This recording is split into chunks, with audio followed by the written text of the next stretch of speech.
welcome back, my friends, to my YouTube channel, The Dent Life. So we have reached till the part 9.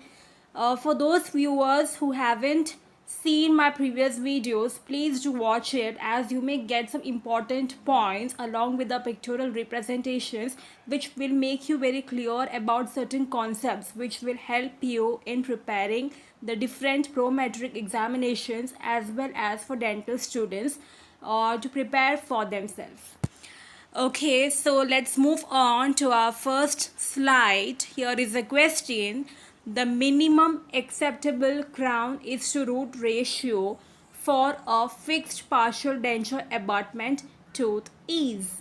The options are 3:2, 1:1, 2:3, or it's 2:1.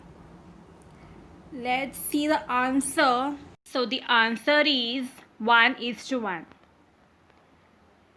So here we come up with our next question. The drooping of the corners of the mouth in a complete denture wearing person. It happens due to A.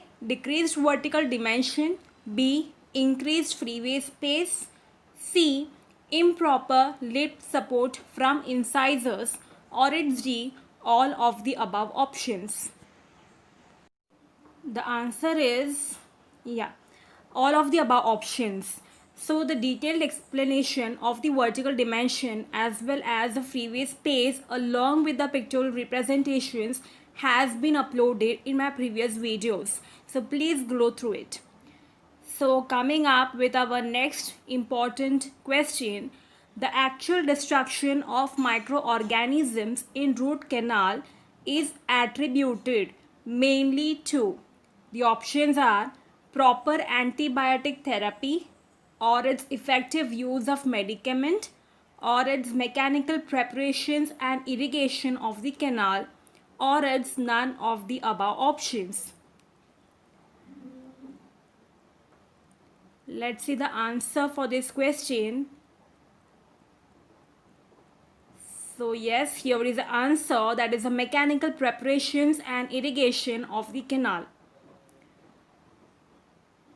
So let's come on to the next question, that is the fourth canal of maxillary first molar is found in. The options are mesiobuccal root, distobuccal root, palatal root, or none of the above options. So the answer is A, that is mesiobuccal root. So here I shall show you some pictorial representations of how the fourth canal in the maxillary first molar look like. So exactly you can see those four canals, the second one in the mesiobuccal root. And also I will show the rare case of the 6 canals present in the maxillary first molar. So I hope you have understood this concept well.